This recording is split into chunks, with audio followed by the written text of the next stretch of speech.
up in the mountains, my friends, where you can still watch an eagle soar on the wind. And I walk those hills with a smile on my face, and I can't get back to God's saving grace in the mountains. Welcome back to Our Hill to Die On podcast. I am your host, Chase Allen, and this is what's going on in Forest Hill for the week of November 19th through the 25th, 2025. Hope everybody had a good last week, had a good last weekend. I know I did. Hope everybody got out to the the winter deal for the pool at the hall. Forgot what the hell it's called now. Anyways, hope everybody got to go see there, do that thing, bop, jam, boom. Anyways, without further ado, here's your Caballo Gallo weather report.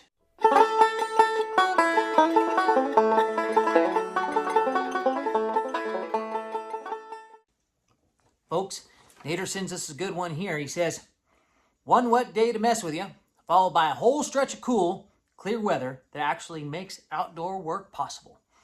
And he's not lying either, because on Wednesday, it's going to be cloudy, a little bit chilly. Then on Thursday, it's rain. Rain. All day Thursday. Going to still be cold. That means they're going to be getting some snow in the high country. Then Friday, going to be dry. Saturday, dry. Sunday, dry. Monday, dry. Tuesday, dry. Looking good. Gets back into the low 60s, so it warms back up just a little bit. So, ladies and gentlemen, Wednesday stays cloudy and cool. Thursday is the wet one. Friday through Monday, clear skies. Good working weather. So, folks, if you haven't cleaned up them pine needles from all these storms, this is going to be the time to do it. And that, ladies and gentlemen, is your Caballo Gallo weather report. Thanks, Nader.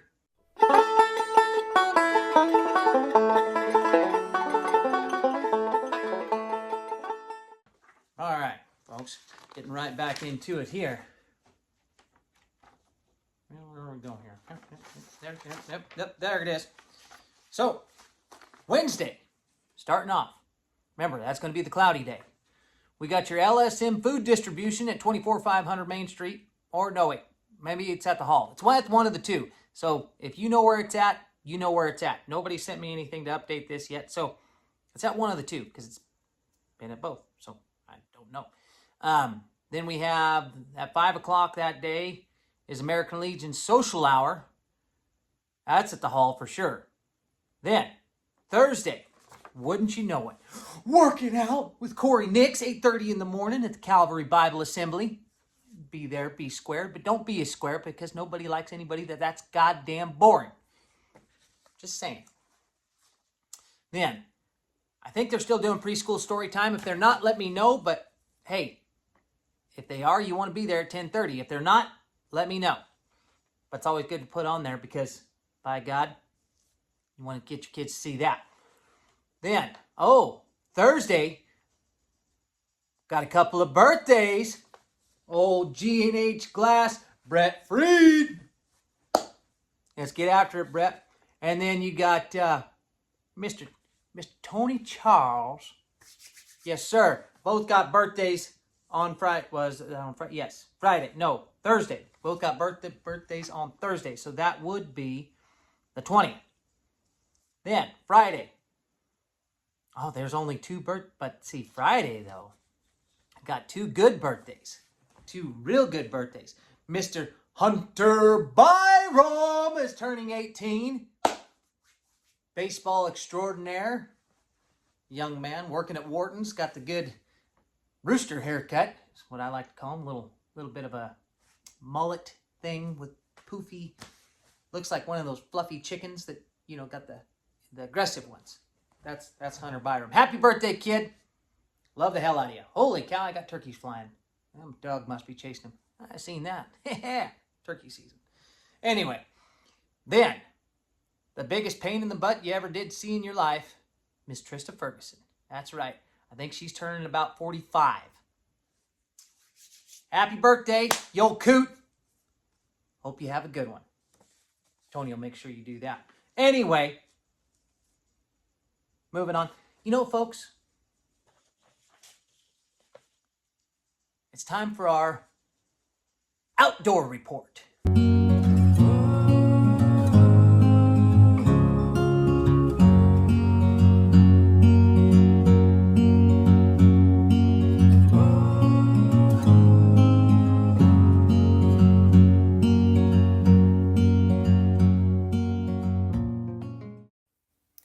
Well, folks, not a whole lot to report on the outdoor side this week. Deer season is wrapped up, the woods have gone quiet, and most folks are shifting into the clean the garage and sharpen the chainsaw time of year. But since I've still got to fill this segment somehow, we're officially renaming this part of the show, Where's Andy? Because at this point, Andy has sent me more videos and photos of his fishing trips to the coast than Noah has the entire Pacific Ocean. Every tide change, every cast, every crab that even thinks about crawling near his boots, I get a live update. So even if the rest of the divide is taking a breather, trust me, Andy is out there somewhere, fishing probably right now, and definitely filming it. So, there's your outdoor report, folks. If you know where Andy's at this week, drop a pin, drop a location, because at least I want to know where the hell he's doing it.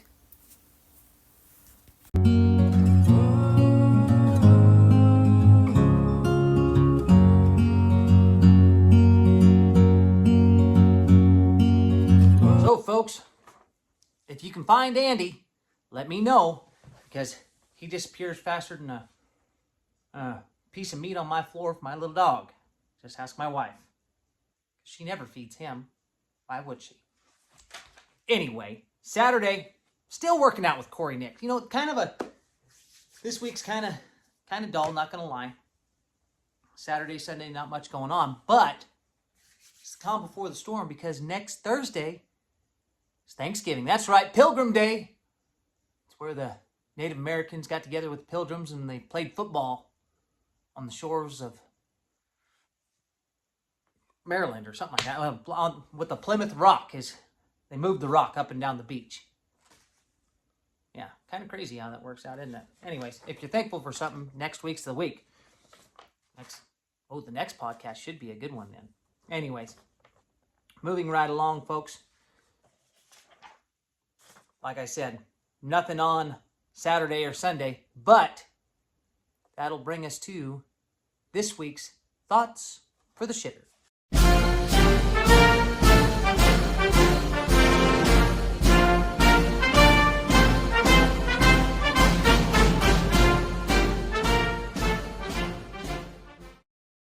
You know, as I was sitting there this morning having my quiet moment with the porcelain pulpit, a thought hit me.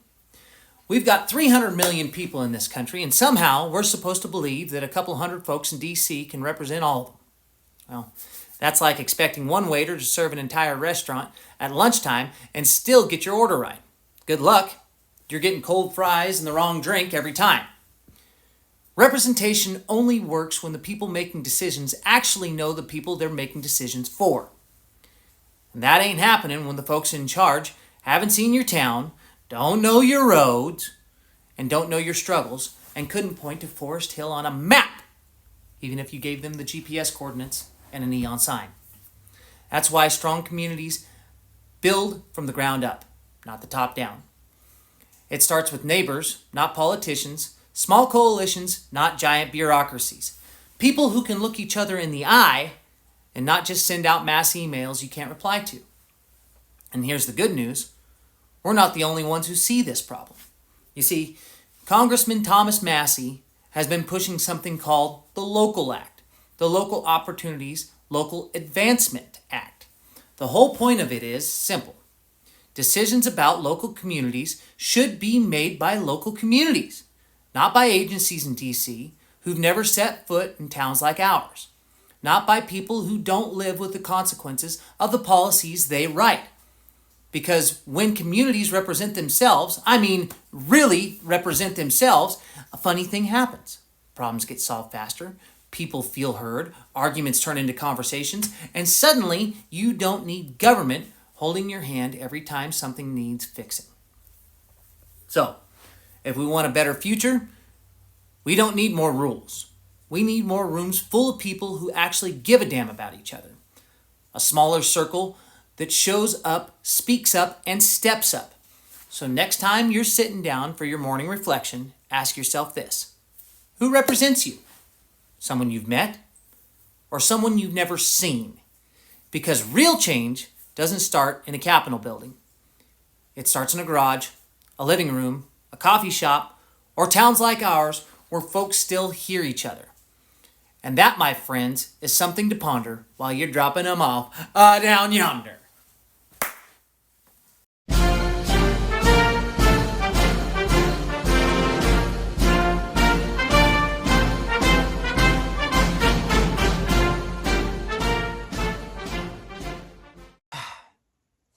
Always something to think about with that Thoughts for the Shitter. You know, smaller government, not a bad thing. Folks, Monday, nothing. Tuesday, however, there's always a little bit of something because you got to work out with Corey Nix. Is that a push-up? Maybe it's a push-up. I'm not sure. Also, you got to work out because it's Taco Tuesday at Everybody's Inn. Don't forget about that. Get down there and see Cynthia. And you have bingo at the Memorial Hall from 11:30 to 3:30. I think they still have that going. I'm not 100% sure. Comment if you know. I'm serious. Don't mess around. If you ever get out in the woods at night, you're sure something for a scare. Yeah. Anyways, it's where the teddy bears have their picnic. But in Forest Hill, it's the Sasquatches.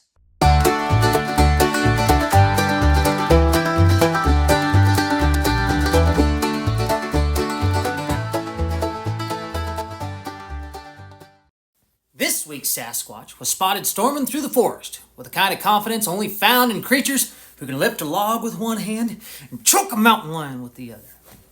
This particular Sasquatch might disarm you with his nickname, but somehow it fits him all the same. Known for playing in the trees, let's just say trees don't fall, they surrender to his will. Tougher than a $2 steak, and he's twice as spicy. Most commonly sighted in a blur of sawdust, sweat, and an old Chevelle that's louder than it legally should be. Moves fast, hits hard, and works twice as long as any other Sasquatch would. And you can still find the energy to yell, "Timber!" even when he's dropping his Christmas tree. Locals say he's pound for pound the strongest creature on the divide, and if you mention hamster, make sure you're out of arm's reach. You think you know who this week's Sasquatch is? If you can imagine in your head someone you'd never want to fight, challenge, or even accidentally bump into at Wharton's, you're probably right. And if you don't know, now you know.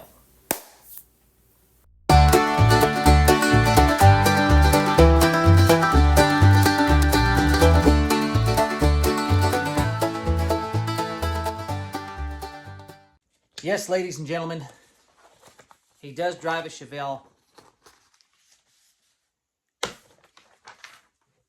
And he's hotter than a $2 pistol, by God. I need more Sasquatches, folks. Comment down here. I need Sasquatch nominations. Somebody that I can make fun of without getting beat up. That would be preferable. I mean, although this last one, I'm not sure how this is going to go. It's going to be a bit iffy. It is. It's going to be a bit sketchy. Hope everybody had a good week. I know you're going to have a good weekend because I know I am too.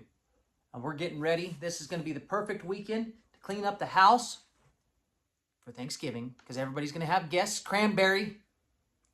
Somebody make a strawberry rhubarb pie. One that doesn't just go straight to my ass.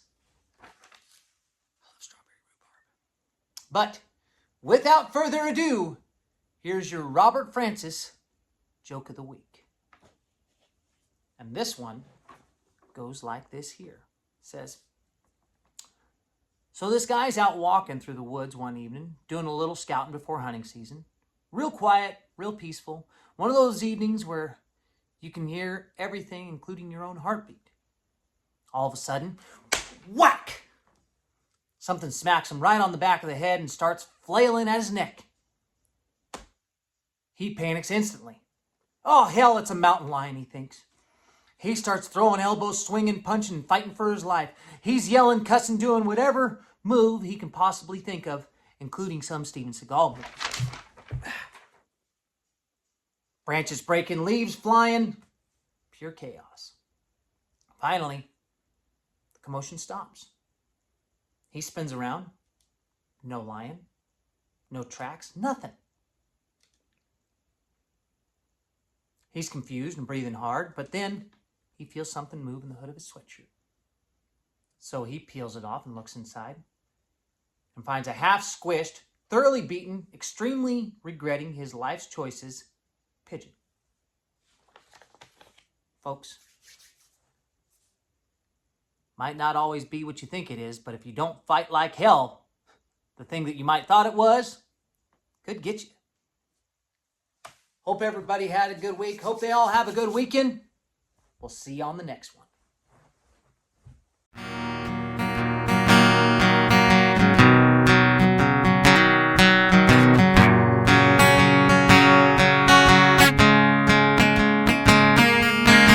I grew up in the mountains, my friends, where you can still watch an eagle soar on the wind, and I walk those hills with a smile on my face, and I can't get back to God's saving grace in the mountains.